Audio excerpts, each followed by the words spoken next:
اللهم الفاتحة.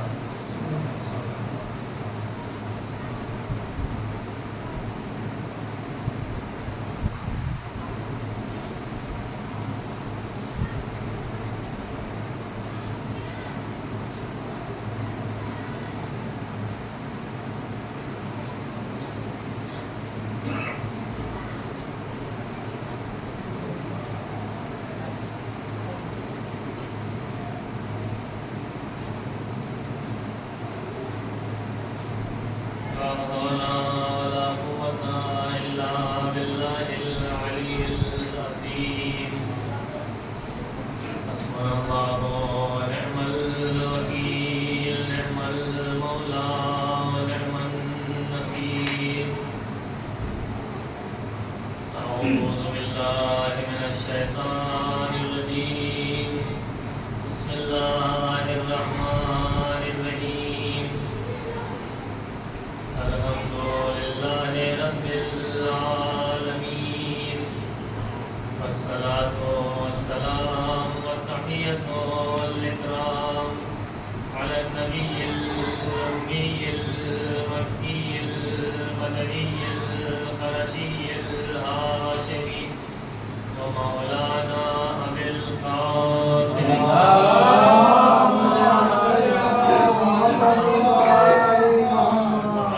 آله الطيبين الطاهرين المعصومين المظلومين المنتخبين المنتجبين الذين عزب الله نور الساعة وطهرهم تطهيرا.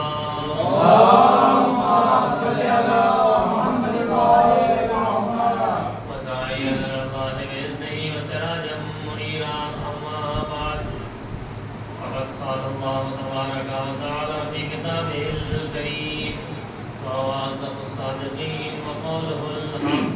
بسم الله الرحمن الرحيم. ومن يبتغي غير الإسلام دينا فلن يقبل منه وهو في الآخرة من الخاسرين.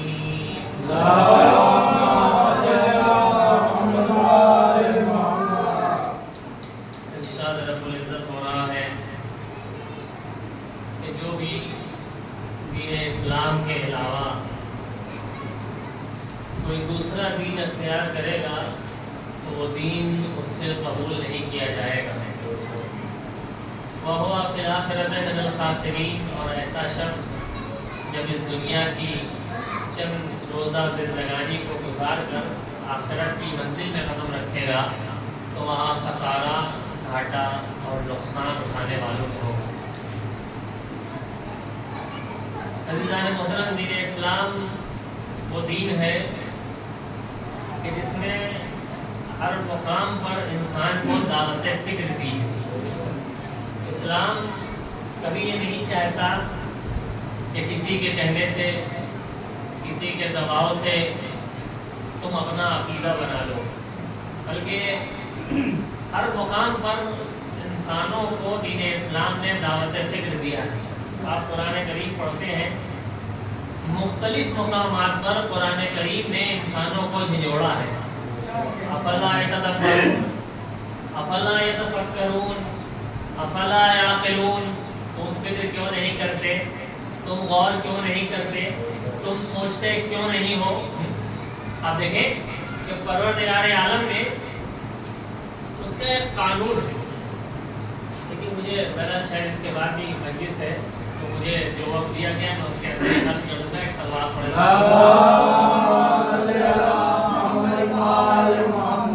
پروردگار عالم نے اس کا ایک قانون ہے، اور وہ قانون یہ ہے کہ اس نے جو نعمتیں انسان کو دی ہیں، اگر انسان ان نعمتوں کو صحیح استعمال نہ کرے تو خدا دھیرے دھیرے وہ نعمتیں چھین لیا کرے. مثال کے طور پر اللہ نے آپ کو آنکھ جیسی نعمت دیا ہے. کیوں دیا ہے؟ کہ آپ اسے استعمال کریں، اس سے چیزوں کو دیکھیں. اب اگر آپ آنکھ پر پٹی باندھ کے بیٹھ جائیں تو 2-4 دن کے بعد جب آپ پٹی کھولیں گے تو دیکھنے میں ذرا دشواری ہوگی یا نہیں ہوگی؟ خدا نے آپ کو پیر عطا کیا ہے تاکہ آپ چلیں، اس سے فائدہ اٹھائیں. اگر آپ پیروں کو باندھ کے بیٹھ جائیں اور اس نعمت کو استعمال نہ کرے تو کیا نتیجہ ہوگا کہ کچھ دنوں کے بعد یہ کام کرنا بند کر دے گا۔ اسی طرح اللہ نے ہاتھ جیسی نعمت دیا ہے کہ اس سے کاموں کو انجام دو، اگر آپ ہاتھوں کو باندھ کے بیٹھ جائیں تو طاقت ختم ہو جائے گی، ہاتھ اپنا کام کرنا چھوڑ دے گا۔ اسی طرح اللہ نے انسانوں کو عقل دیا ہے، عقل کی نعمت دیا ہے، تو اب اگر انسان اس عقل کی نعمت کو استعمال نہ کرے تو کیا ہوگا؟ دھیرے دھیرے سوچنے اور سمجھنے کی صلاحیت اس سے ختم ہو جائے گی۔ یہی وجہ ہے کہ قرآن کریم نے بار بار لوگوں کو دعوت فکر دیا، افلا یتفکرون افلا یتدبرون افلا یعقلون، ارے تم غور کیوں نہیں کرتے، تم سوچتے کیوں نہیں ہو، تم تدبر کیوں نہیں کرتے، تم فکر کیوں نہیں کرتے؟ اسی لیے آپ دیکھیں کہ دین اسلام یہ نہیں چاہتا کہ تم کسی، ہمارے ہاں جو تقلید کا حکم آیا ہے وہ اصول دین میں آیا ہے، فروع دین میں نہیں آیا۔ احکام میں تقلید ہے، عقیدے میں تقلید نہیں ہے۔ اسلام یہ نہیں کہتا کہ تم اللہ کو اللہ کسی کے کہنے سے مان لو، اسلام یہ نہیں چاہتا کہ تم رسول کو اس کا بھیجا ہوا نمائندہ کسی کے کہنے سے مان لو، نہیں، اسلام یہ چاہتا ہے کہ تم اللہ کو اللہ مانو لیکن اپنی عقل اور فکر سے سوچ سمجھ کے مانو۔ تم رسول کو اس کا بھیجا ہوا نمائندہ تسلیم کرو لیکن کسی کے کہنے سے نہ کر لینا، بلکہ خود سوچو، خود فکر کرو، خود تحقیق کرو اور اس کے بعد رسول کو اس کا بھیجا ہوا نمائندہ تسلیم کرو۔ تم اہل بیت کو خدا کا نمائندہ مانو لیکن کسی کے کہنے سے نہ مان لینا، اپنی فکر اور عقل کے پیرائے پر پرکھ کر اہل بیت کو اس کا نمائندہ تسلیم کرو۔ تو معلوم ہوا کہ دین اسلام نے انسان کو ہر مقام پر دعوت فکر دیا ہے۔ کیوں دیا ہے؟ کیا فائدہ ہے اس فکر کا؟ اب دیکھیں ہمارے اس فکر کا ایک فائدہ یہ ہے، جب انسان فکر کرتا ہے، سوچتا ہے، سوچنے اور سمجھنے کے بعد جو عقیدہ بناتا ہے تو وہ عقیدہ اس کے قلب کو نورانی بناتا ہے۔ توجہ چاہیے، آپ دیکھیں کہ اگر انسان فکر نہ کرے تو کیا ہوگا؟ ہمارے چھٹے امام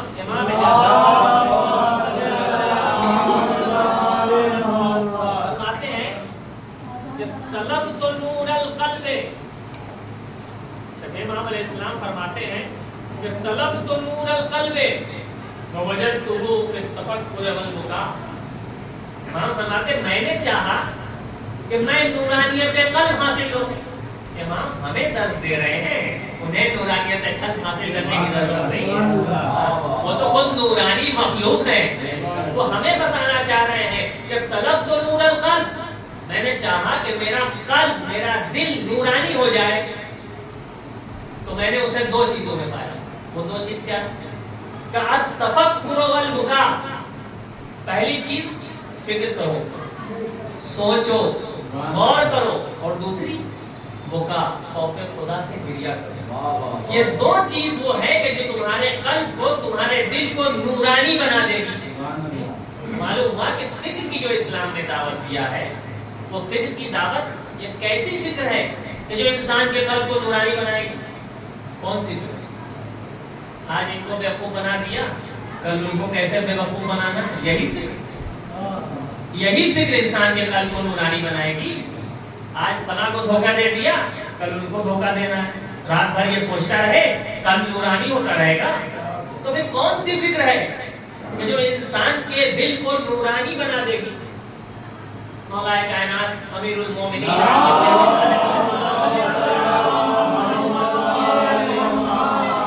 مولا فرماتے ہیں فکر ثم انذر، پہلے فکر کرو، سوچو، خوب غور کر لو، پھر بولو۔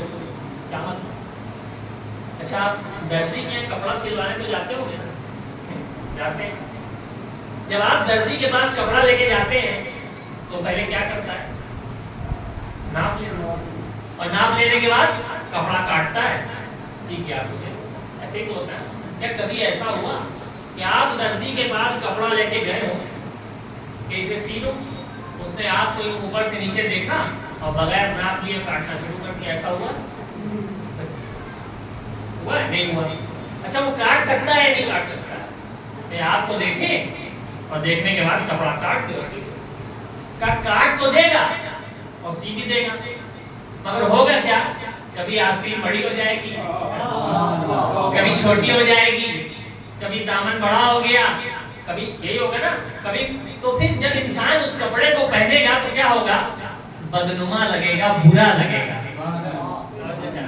اسی لیے پہلے وہ ناپتا ہے پھر کاٹتا ہے تاکہ جب یہ شخص پہنے تو برا نہ لگے.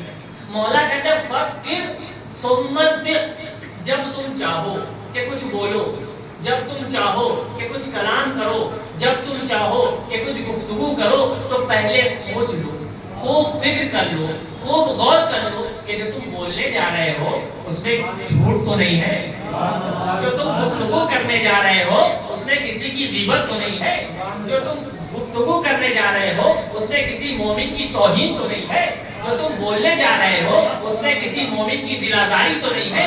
جب تم یہ ساری چیزیں غور و فکر کرنے کے بعد اپنی زبان کھولو گے تو اب جو الفاظ تمہاری زبان سے نکلیں گے وہ نورانی ہوں گے، اور جب نورانی الفاظ نکلیں گے تو جس کی سماعتوں سے ٹکرائے گا اس کی سماعت کو نورانی بنا دے گا، جس کے قلب میں اترے گا اس کے قلب کو نورانی بنا دے گا. ایک صلوات پڑھو.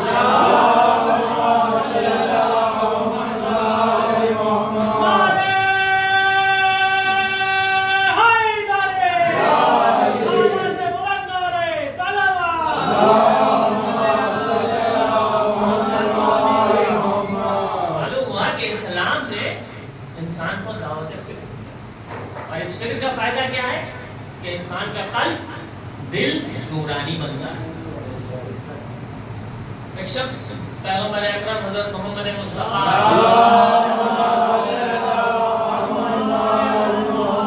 کی خدمت میں آیا. آپ دیکھیں اسلام کیا چاہتا، نبی کی خدمت میں آیا کہنا یا نبی اللہ میں چاہتا ہوں کہ اسلام قبول کر لوں. مشرک تھا، کافر تھا، آیا کہنے لگا میں چاہتا ہوں کہ اسلام قبول کر لوں، کلمہ پڑھ لوں، مسلمان ہو جاؤں، لیکن میں آپ سے 2 مہینے کی مہلت چاہتا ہوں تاکہ میں خوب سوچ لوں، خوب فکر کر لوں اور غور و فکر کرنے کے بعد تب اسلام قبول کروں. نبی نے کیا کہا؟ نبی نے کہا جا میں نے تجھے 4 مہینے کی مہلت دیا، تو خوب سوچ لے، خوب غور کر لے، خوب فکر کر لے، اور جب غور و فکر کرنے کے بعد دین اسلام کے قانون تیری سمجھ میں آ جائیں تب اسلام قبول کر لینا. تو یہ فکر وہ چیز ہے. لمحے دیکھیں فکر بھی صحیح فکر کی بات ہو رہی ہے، میں نے عرض کیا غلط فکر کبھی نجات نہیں دلا سکتی. لمحے بھر کی صحیح فکر جہنمی کو جنتی بنا دیا. مولا کائنات امیر المومنین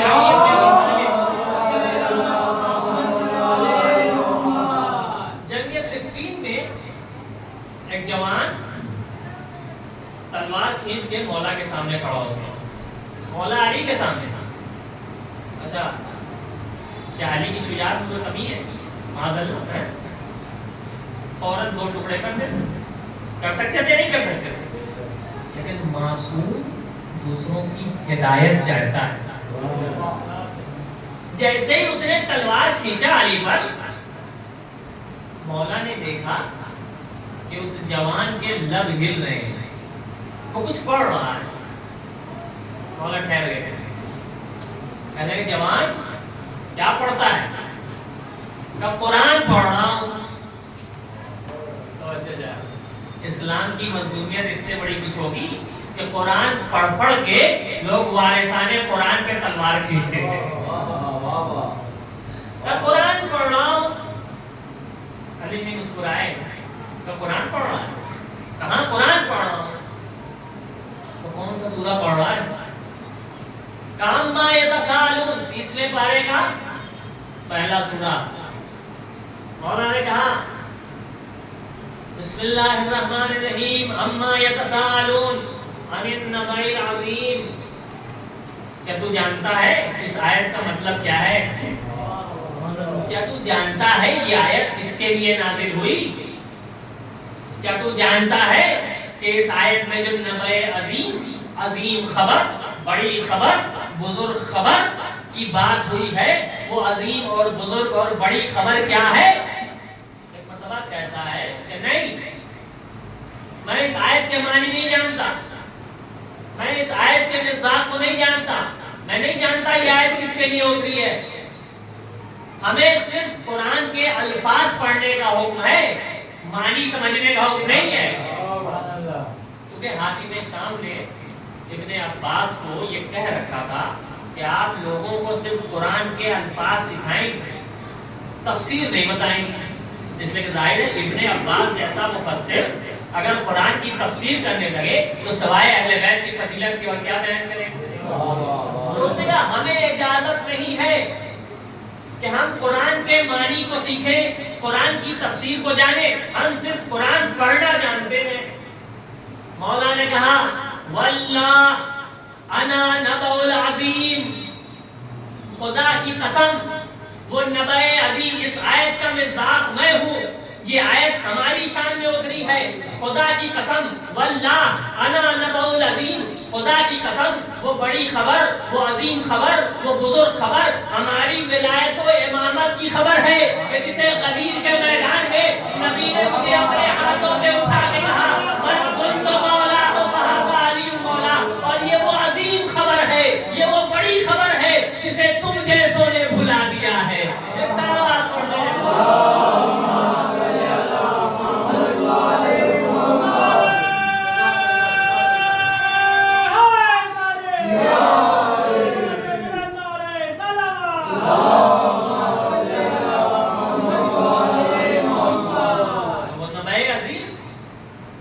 خبر، وہ بڑی خبر، وہ بزرگ خبر، وہ ہماری ولایت و امامت کی خبر ہے جسے تم لوگوں نے بھلا دیا۔ اب دیکھیں جیسے ہی اس جوان نے یہ سنا فوراً فکر کیا، لمحے بھر سوچا، اور جو چاہتا صحیح فکر انسان کو کہاں لے جاتی ہے، فوراً سوچنے لگا کہ میں جس قرآن کو پڑھ رہا ہوں اس کے وارث کے سامنے تلوار کھینچ کے کھڑا ہوں۔ بس جیسے ہی یہ فکر کیا گھوڑے سے اترا، قدموں پہ گر گیا، یا علی مجھے معاف کر دیجئے، میں نہ جانتا تھا کہ میں جس قرآن کی تلاوت کر رہا ہوں اسی کے مصداق سے جنگ کرنے آیا ہوں۔ ایک صلوات پڑھ دیں۔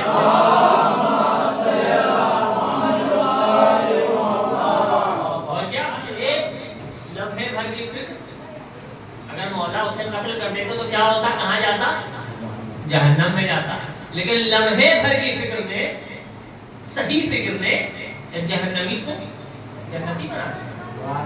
اسی لیے اسلام نے دعوت فکر کیا، اور کرو، سوچو، فکر کرو، سمجھو۔ تو فیل بن عمر جب یہ مکے میں آیا تو اس کو لوگوں نے کہا کہ آپ جانتے ہوں گے کہ پہلے زمانے میں خانہ کعبہ کا طواف یہ کفار و مشرکین بھی کیا کرتے تھے، ان کا اپنا طریقہ ہے۔ بعد میں جب آیا ہے تو ان کو بے منع کیا گیا اور مسلمانوں نے حج کا سلسلہ شروع ہو رہا ہے۔ تو جب یہ مکے آیا تو اس کے جو ساتھی تھے، مشرک تھا، اس کے جو ساتھی تھے، انہوں نے کہا دیکھو خانہ کعبہ کی طرف نہ جانا۔ کہا کیوں؟ کہا ایک شخص آیا ہے مکے میں کہ جو کہتا ہے کہ میں خدا کی طرف سے بھیجا ہوا نمائندہ ہوں، نبی ہوں، لیکن وہ نبی وہ بھی نہیں ہے، وہ جادوگر ہے، اور اس کی باتوں میں ایک ایسا جادو ہے کہ تیزی سے لوگ اس کے مذہب کی طرف جا رہے ہیں۔ اس نے کہا ٹھیک ہے۔ کہا اچھا اگر تم جانا ہی چاہتے ہو، دیکھو اکثر وہ کعبے کے پاس ملتا ہے، اگر تم جانا ہی چاہتے ہو تو اپنے کانوں میں روئی لگا لینا تاکہ اس کی باتیں نہ سنو، ورنہ تم بھی بہک جاؤ۔ اس نے کہا ٹھیک ہے۔ اس نے اپنے کانوں میں روئی لگایا، چلا گیا۔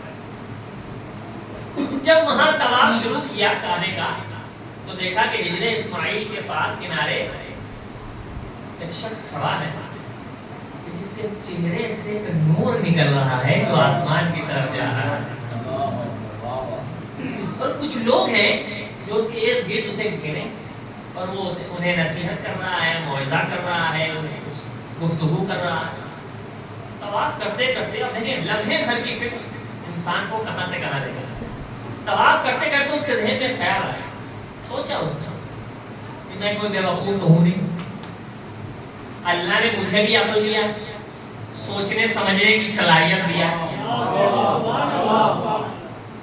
تو اگر میں اس کی باتیں سنوں، اگر وہ غلط کہہ رہا ہوں، اگر وہ صحیح کہہ رہا ہوگا، تو ہر صاحب عقل کو صحیح بات مان لینا چاہیے، اور اگر وہ غلط کہہ رہا ہوگا تو میں بیوقوف تھوڑی ہوں، میں اس کی بات نہیں مانوں گا۔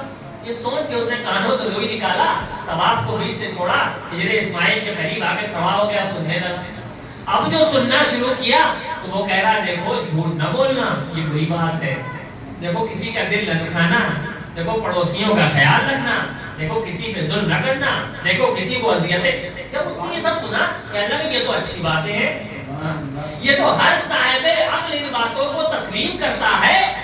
جب نبی کی باتوں کو سنا تو نبی کی باتوں کا اثر اس کے دل پر اتنا ہوا کہ خدا نے اس کے قلب کو وہ نورانیت بخشی کہ نبی کے قدموں پر گر گیا، کہا مجھے کلمہ پڑھوائیے میں مسلمان ہونا چاہتا ہوں۔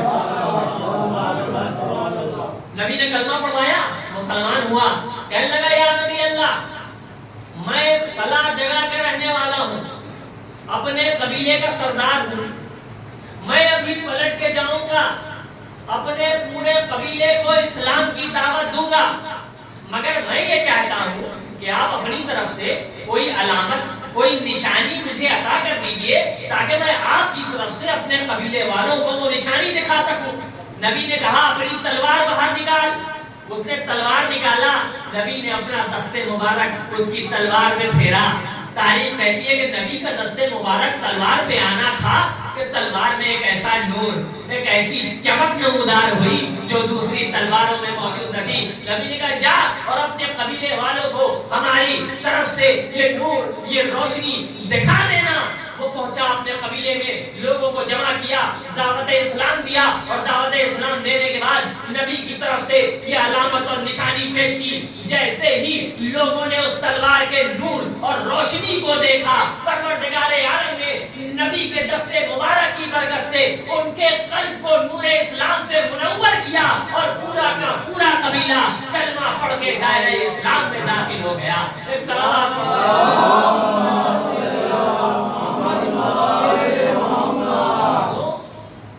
یہ ہے فکر کی اہمیت۔ فکر بہت عظیم شے ہے، اسلام نے یوں ہی دعوت فکر نہیں دیا، فکر میں انسان کے قلب کو نورانیت بخشتی ہے، نورانی بناتی ہے دل کو، اور یہ نورانیت قلب کوئی معمولی شے نہیں ہے اور اتنی آسانی سے حاصل ہونے والی شے۔ یہ صحیح ہے کہ قرآن نور ہے، قرآن پڑھنے والے کا قلب نورانی ہوتا ہے، یہ صحیح ہے، لیکن یاد رکھیے گا ہر قرآن پڑھنے والے کا قلب نورانی نہیں ہوتا۔ صرف قرآن کے الفاظ پڑھنے اور رکھنے سے دل نورانی نہیں ہوتا، بلکہ قرآن کے الفاظ دل کو اس وقت نورانی کریں گے جب دل میں علی اور اولاد علی کی محبت ہو۔ اگر دل علی اور آل علی کی محبت سے خالی ہو تو دنوں رات قرآن پڑھتے رہیے، قرآن نور نہیں بن سکتا، ظلمت اور تاریکی بن جائے گا۔ ہم نے تاریخ میں بڑے بڑے مفسرین قرآن کو دیکھا ہے، بڑے بڑے حافظین قرآن کو دیکھا ہے، بڑے بڑے عالم قرآن کو دیکھا ہے، بڑے بڑے قاری قرآن کو دیکھا ہے کہ جن کا علم قرآن ان کے لیے تاریکی بن گیا، نور نہ بن سکا۔ کعب ابن سعود اتنا بڑا عالم قرآن، اتنا بڑا مفسر قرآن، اتنا بڑا حافظ قرآن، اتنا بڑا قاری قرآن، مگر جنگ جمل میں مولا علی کے سامنے تلوار کھینچ کے کھڑا ہو گیا۔ مولا نے اپنی تلوار سے اسے دو ٹکڑے کیا۔ جب جنگ تمام ہوئی تو مولا اپنے صحابیوں کے ساتھ کعب ابن سعود کے سرحانے پہنچے اور کہا لکا علم لا ينفعک، تو عالم قرآن تھا، تو معلم قرآن تھا، تو استاد قرآن تھا، تو قاری قرآن تھا، لیکن تیرا علم قرآن تجھے کچھ فائدہ نہ دے سکا، تیرا علم قرآن تیرے قلب کو تیرے دل کو نورانی نہ بنا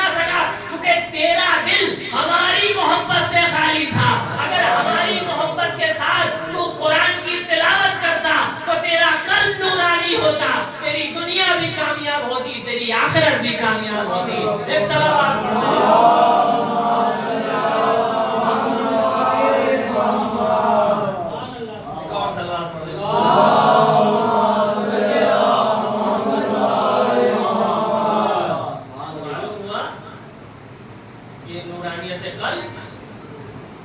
بڑی عظیم شے، یہ کوئی معمولی شے نہیں ہے.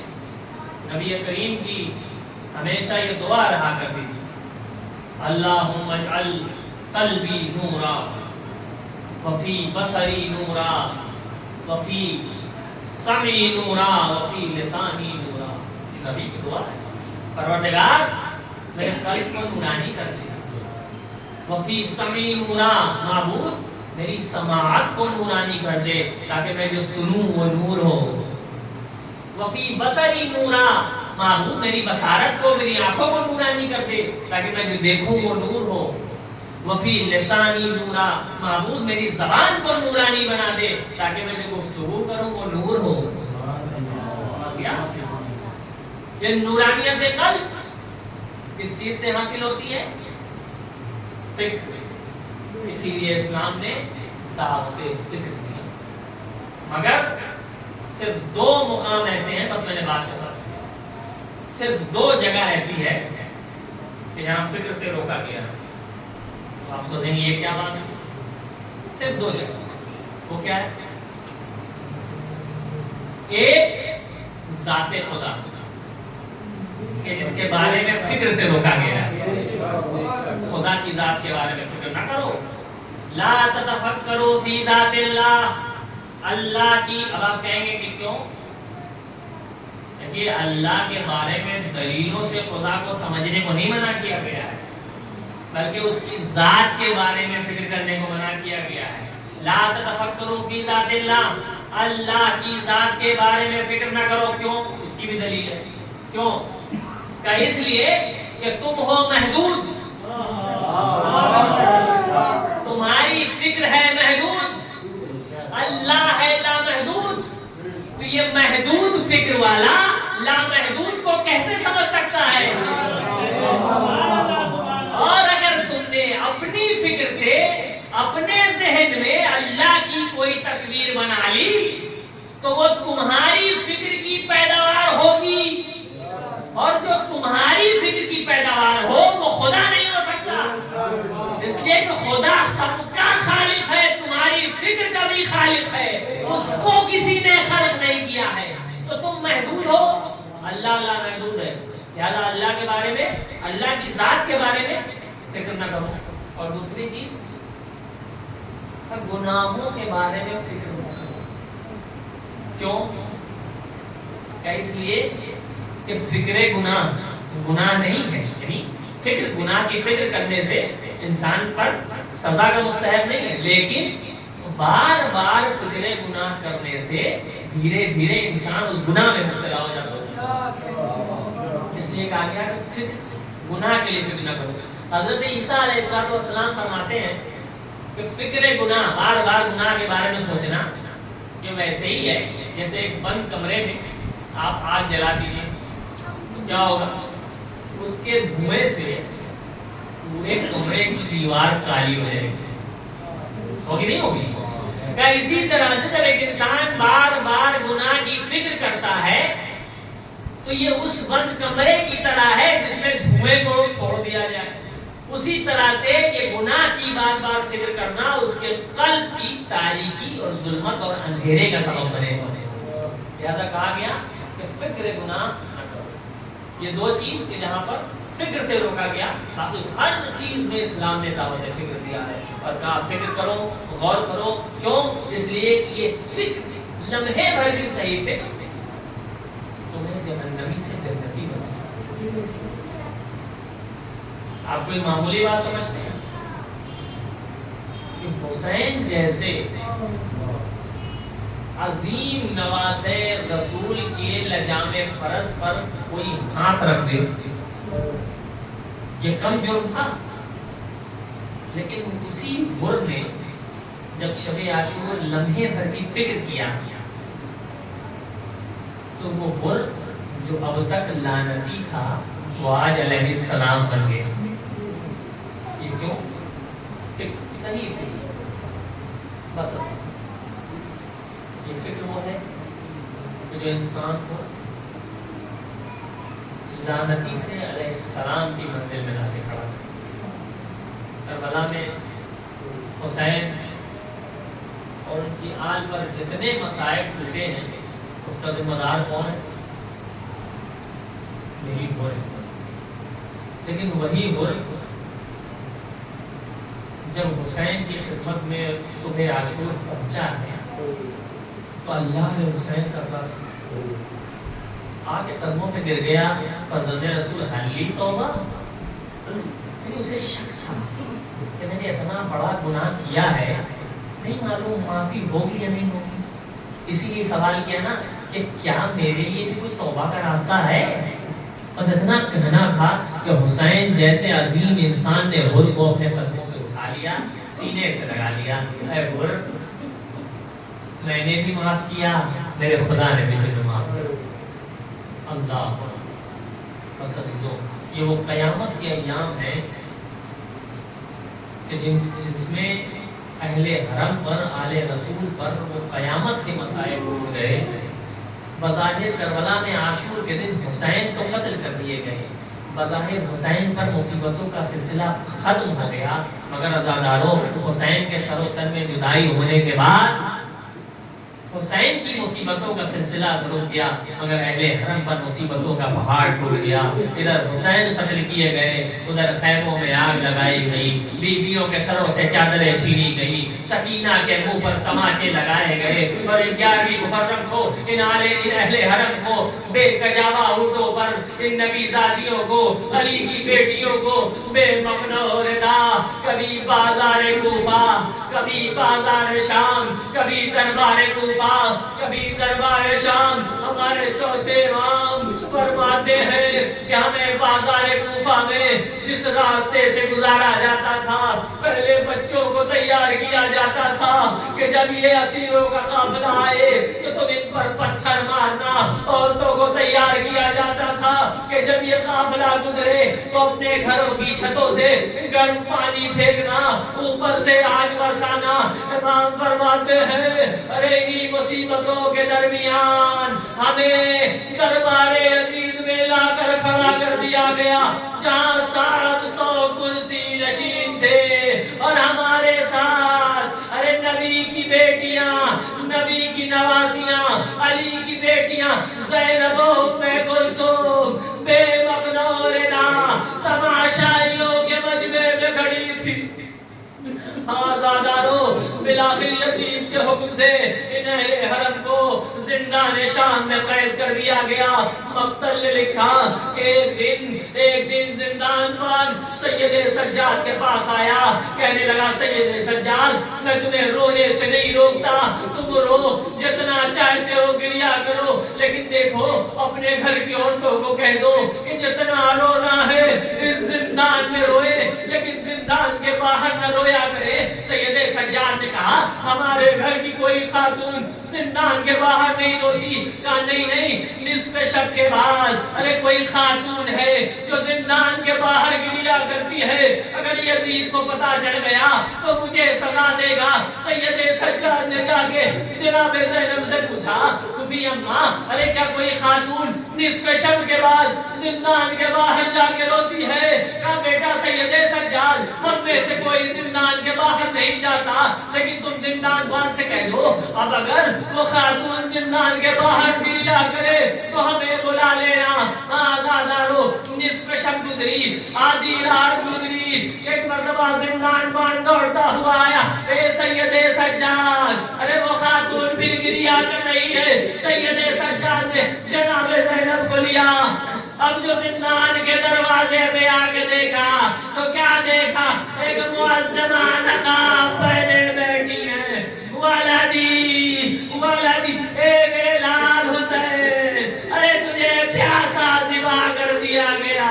اے میرے لال حسین, ارے کیا میں نے تجھے اسی دن کے لیے چکیاں پیس کر پالا تھا. زینب نے فریاد کی اے بیٹا سید سجاد, ارے یہ کوئی اور نہیں ہماری ماں فاطمہ زہرا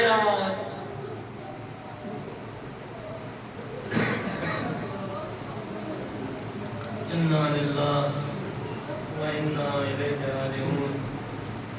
ألا لعنة الله على القوم الظالمين وسيعلم الذين ظلموا أي منقلب ينقلبون.